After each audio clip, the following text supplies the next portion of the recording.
쇼펜하우어는 즐거움과 행복은 잠시 동안만 느낄 수 있는 감정일 뿐 우리의 인생 대부분은 고통과 권태로 이루어져 있다고 말하였다.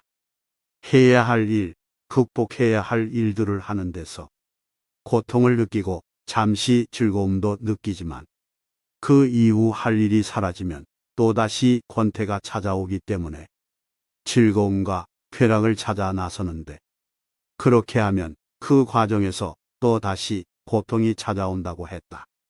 쇼펜하우어는 이는 인생의 고통과 권태 사이를 오가는 시계추와 같다고 표현했다. 이런 그의 사상에서 나온 조언들을 알아보겠습니다. 인간의 본성은 절대 변하지 않는다. 천성은 아무리 쫓아내도 곧바로 되돌아온다라는 말이 있다. 인간이 태어날 때 갖고 나온 고유한 성격과 개성은 절대로 바뀌지 않는다. 3살 버릇이 80까지 가는 것이 아니라 태어날 때의 성격을 무덤까지 갖고 가는 것이다. 인간은 자신의 고유한 본성을 결코 잊지 못하는 법이다. 인간의 행동은 이처럼 내재적인 본능에 지배를 받는 것이므로 똑같은 상황에서 똑같은 행동을 되풀이한다. 절교한 친구와도 화해하지 마라. 따라서 한번 절교한 친구와 화해하는 것은 안 된다. 어떤 이유가 있었든 한번 절교한 친구하고는 화해하는 것은 잘못이다.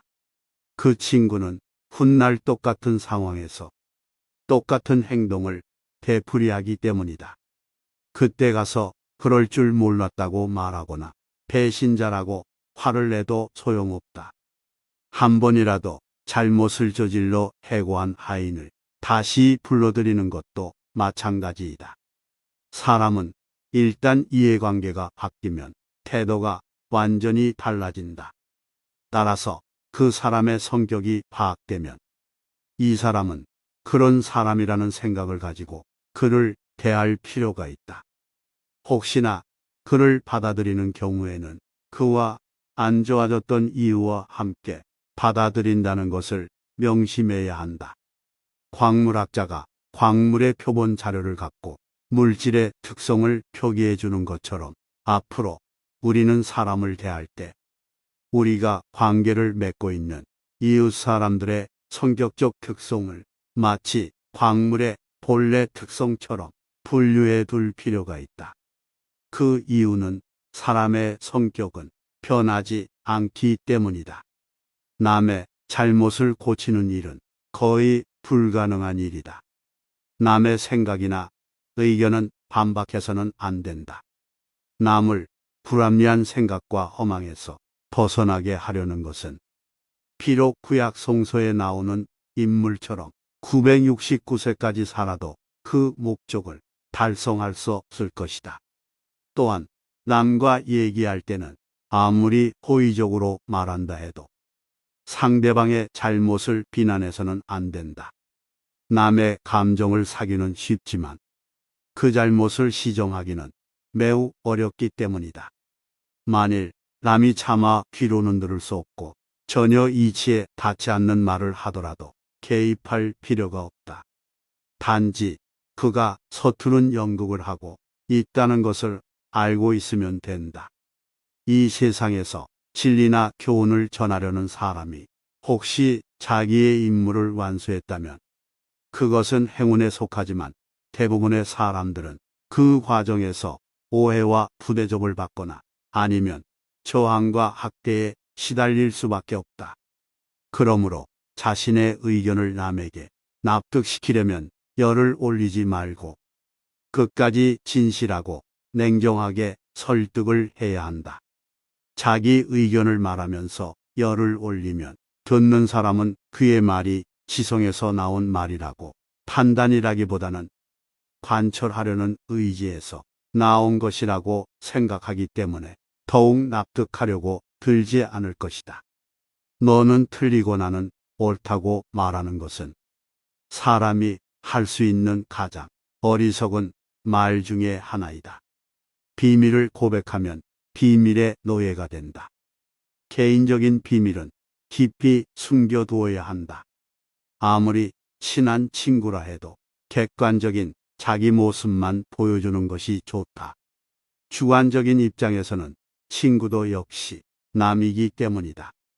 만일 우리가 친한 친구라고 해서 모든 비밀을 말해버리면 나중에 뜻하지 않은 피해를 받을 우려가 있다. 옛부터 과묵함을 처세술의 근본으로 삼은 것은 그 때문이다. 아라비아의 격언을 보면 생활에 지혜가 담겨 있다. 적에게 알려서 안 될 일은 친구에게도 알리지 말라. 비밀을 지키면 비밀의 주인이 되지만 비밀을 고백하면 비밀의 노예가 된다. 그리고 평화의 열매는 침묵의 나무에서 열리는 법이다. 후회는 자신을 고문하는 짓이다. 우리는 자신이 가지고 있는 것은 생각하지 않고 항상 갖지 못한 것만 생각한다. 다른 사람이나 세상에 많은 것을 기대해서는 안 된다. 다른 사람에게 무엇을 얻으려 해도 결국 인간은 누구나 혼자다. 여기서 중요한 것은 혼자 있을 때 그가 어떤 사람인가 하는 것이다. 인간은 혼자 있음을 통해서 자기 자신을 알고 인간은 고독을 소중하게 생각하지 않으면 자유의 소중함도 모를 것이다. 왜냐하면 인간은 진정 혼자 있을 때만 자유롭기 때문이다. 인간은 행복할 때는 자신이 행복한다는 것을 느끼지 못하지만 불행해져야 그때가 행복했다는 것을 깨닫는다. 그러므로 나에게 현재의 행복은 없고 행복은 과거의 기억으로만 존재한다는 얘기다. 질투는 인간의 자연스러운 본능 가운데 하나지만 부도덕과 불행의 가시를 품고 있다. 그래서 예부터 질투는 우리들의 행복을 가로막는 적이자 죄악으로 간주되어 왔다. 우리는 가능한 한 질투라는 본능을 우리 인격에서 잡초처럼 뿌리 뽑아야 한다. 세네카는 자신의 소유에 만족하고 이를 즐기려면 남들과 비교하지 말고 자기보다 더 잘 살고 더 많이 가진 자를 부러워하고 배아파하는 사람은 결코 행복할 수 없다고 말하면서 행복하려면 자기보다 못한 자가 얼마나 많은가를 생각하라고 충고했다. 우리는 항상 위보다 아래를 보고 살아야 하며 자기보다 행복하다고 여기는 사람이 보기에만 그런 것인지 아니면 실제로는 불행을 감추고 사는지도 의심해야 한다. 사람이 자신을 위로하는 가장 빠른 방법은 자기보다 불행한 사람을 보는 것이다. 단조롭고 단순함이 행복에 이르는 길이다. 우리를 행복하게 하는 것은 아주 작고 사소한 일을 잘하는 데 있다. 사소하고 작은 일이란 무엇인가?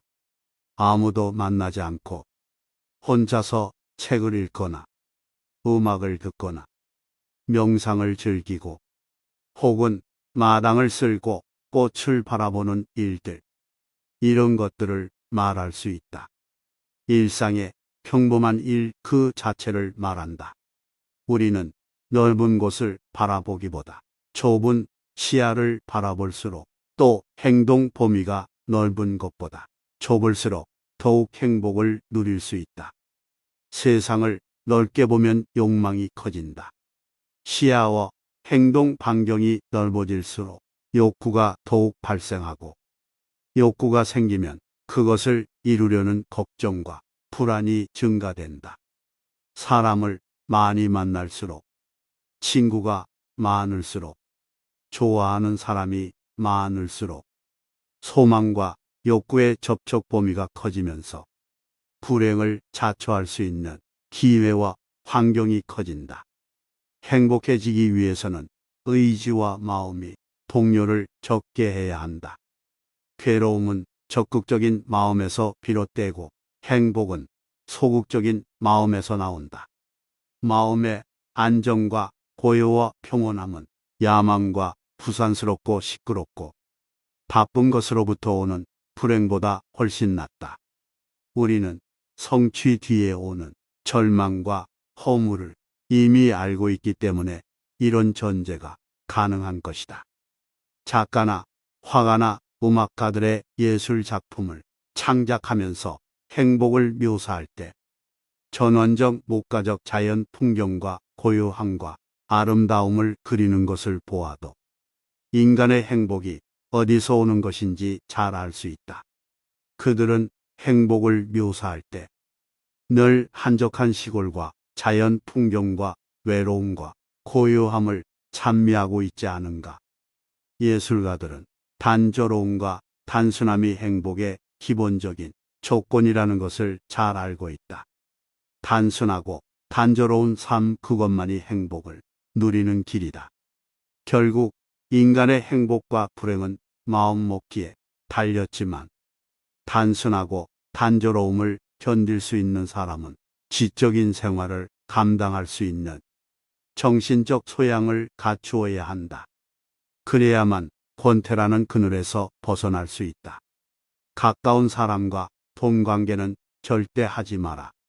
나에게 돈을 빌려달라는 것을 거절함으로써 친구나 지인을 잃는 일은 거의 없지만 돈을 빌려주게 되면 오히려 친구나 지인들은 멀어져 가기도 쉽고 자칫하면 그 사람들을 평생 잃을 수도 있다. 부는 바닷물과도 같다. 마시면 마실수록 갈증을 느끼게 된다. 그러니 가까운 사람일수록 돈 관계는 절대로 하면 안 된다. 슬픔에 눈물을 흘려본 사람이 기쁨에 눈물도 흘릴 수 있다. 인간은 고통을 느끼지만 고통이 없다는 것은 느끼지 못한다. 또 걱정은 하지만 걱정이 없다는 것은 못 느낀다. 두려움은 느끼지만 안전은 못 느끼며 갈증이나 욕망이나 희망은 느끼지만 그것을 손에 쥐게 되면 금세 흥미를 잃는다. 심한 갈증으로 허겁지겁 물을 마신 후에 남은 물은 버리는 것처럼 욕망도 충족되면 손에서 놓는다. 인생에서 중요한 세 가지 선이라고 할 수 있는 건강과 젊음과 자유조차도 그것을 누리고 있는 동안에는 전혀 느낄 수 없다. 아프지 않은데 병원에 가는 사람이 어디 있으며 젊음은 너무 당연한 얘기고 자유로울 때는 자유 그 자체가 없으니. 그러나 경범죄로 파출소 철창에 들어가는 순간 자유가 얼마나 소중한가를 즉시 느끼게 된다. 인간은 행복할 때는 자신이 행복하다는 것은 느끼지 못한다. 그렇다면 내게 현재의 행복이란 없고 행복은 과거의 기억으로만 존재한다는 얘기다. 능력이 과분하다고 생각하는 것들은 모두 버려라. 그러면 훨씬 더 만족스럽게 자유로운 삶을 살 수 있다. 그리고 결국에는 그것이 우리를 행복하게 한다. 우리들의 불행은 대부분 남을 의식하는 데서 온다. 향락과 쾌락에 대한 실감도 그것이 강할수록 감퇴되며 습관이 되면 없는 것과 똑같아진다. 그러다가 쾌락의 습관조차 끝나면 괴로움만 남게 된다. 권태는 시간을 느리게 만들고 쾌락은 시간관념조차 없애버린다. 그러므로 우리는 이런 결론에 도달할 수가 있다. 물이 나를 살리고 있다는 것을 깨닫기 위해서는 극단의 갈증이 필요한 것처럼 고통스러운 병고는 건강의 중요성을 깨닫게 해주고 늙었다는 것은 젊음의 소중함을 일깨워주고 극단의 구속은 자유의 소중함을 알려준다는 것이다. 그래서 우리가 지금까지 그토록 싫어하고 피해왔던 불행들이란 행복을 느끼기 위해 반드시 필요한 필수 조건이라는 것이다. 죽음 직전에 살아나야만 삶의 기쁨을 가장 크게 맛볼 수 있다면 우리는 모든 불행과 고통을 어찌 마다할 수가 있겠는가. 향락은 욕망을 달래는 도구에 불과한 것이다. 하루는 작은 일상에 불과하다. 아침에 잠이 깨어 일어나는 것은 다시 탄생하는 것이고, 상쾌한 아침은 짧은 청년기를 맞는 것과 같다. 하루를 마치고 저녁에 잠자리에 누울 때는 인생의 황혼기를 맞는 것이라는 것을 알아야 한다. 또한 청년기에는 주관이 지배하고 노년기에는 사색이 지배한다. 다시 말하면 청년기는 작가로서 알맞는 시기이고 노년기는 철학에 적합한 시기이다. 인생에서 행복을 격동과 감동으로만 본다면 그 말이 맞을지도 모른다. 하지만 청년기에는 바로 그 격동과 감동에 의해 기쁨보다는 고통에 더 많이 시달린다. 그러나 노년기에는 격렬한 감동은 가라앉아 있고 청년기에 그토록 감격적인 일들도 명상적인 색채를 띠며 다가온다. 그 이유는 노년기에는 인식이 자유롭기 때문이다. 인식 그 자체에는 고통이 없다. 물론 감동이나 감격 그 자체가 인간을 행복하게 하는 것은 아니다. 노년기가 되어 향락을 누릴 수 있는 기회가 적거나 없다고 해서 슬퍼할 필요는 없다. 왜냐하면 향락이나 고통은 같은 성질의 형태인데 향락은 소극적이고 고통은 적극적이라는 차이밖에 없다. 그것을 이해하면 소극적인 향락에 대해 집착할 이유가 없게 된다. 모든 향락은 욕망을 달래는데 불과한 것이어서 욕망의 소멸과 함께 향락도 사라진다. 그것은 마치 식사 후에는 식욕이 없어지는 것이나 깊은 잠에서 깨어나면 더 이상 졸음이 오지 않는 이치와 같아서 향락에 기회가 없다고 해서 탄식할 이유는 없는 것이다. 늙으면 지금까지 우리를 끝없이 괴롭게 하던 인생으로부터 자유로워졌다는 것만으로도 행복해질 수가 있다. 현명한 사람이 원하는 것은 쾌락이 아니라 고통이 없는 상태이다. 현명한 사람은 고통이 없기를 바랄 뿐이지 쾌락을 원하지 않는다. 예를 들어 우리 손에 작은 가시가 박혀서 몹시 심한 통증을 느끼고 있다고 해보자. 몸 전체는 건강하지만 그 점은 조금도 달갑게 여기지 않거나 전혀 관심이 없고 오직 가시에 찔린 통증에만 신경이 쏠려 다른 즐거움이나 기쁨을 신경을 못 쓴다. 그뿐만 아니다. 우리는 사업이 순조로운 편인데도 어느 한 가지 일이 뜻대로 안 되어 불만이 생기면 다른 일은 염두에 두지도 않는다. 우리가 피해 의식을 느끼고 괴로운 것은 이러한 마음의 작용, 즉 의지에 달려 있다. 이렇게 의지의 작용은 적극적이고 직접적이다. 우리는 쾌락과 안위를 목적으로 삼아서는 안 되며 단지 고통이 없는 평온함을 추구해야 한다. 또한 행복은 한 조각의 꿈이며 고통만이 실제이다라는 말도 거짓이 되고 만다. 우리가 행복하게 산다는 것은 가능한 한 괴롭지 않게 간신히 견디면서 산다는 뜻이다. 인생은 쾌락을 누리기 위해서 사는 것이 아니라 괴로움을 어떻게 잘 견디는가를 수련하기 위해서 산다고 볼 수 있다. 그러므로 행복도 마땅히 큰 기쁨과 쾌락을 누린 사람의 몫이 아니라 괴로움을 잘 견뎌낸 사람이 몫이 될 수밖에 없다. 성공이 의심되면 시작도 하지 마라. 깊이 생각하고 또 생각해 보아도 안전하지 않다면 결코 시작하지 마라. 생각이 있는 사람이라면 성공 확률이 적은 일에 결코 관심을 두지 않는다. 평범한 능력밖에 없는 사람에게 겸손은 순수한 마음의 표상이 되지만 훌륭한 능력을 지닌 사람에게 겸손은 위선일 뿐이다. 패배의 고통을 자발적으로 겪다 보면 그러면서 인품이 형성되는 것이다. 능력이 과분하다고 생각하는 것들은 모두 버려라. 그러면 훨씬 더 만족스럽게 자유로운 삶을 살 수 있다. 그리고 결국에는 그것이 우리를 행복하게 한다. 우리들의 불행은 대부분 남을 의식하는 데서 온다.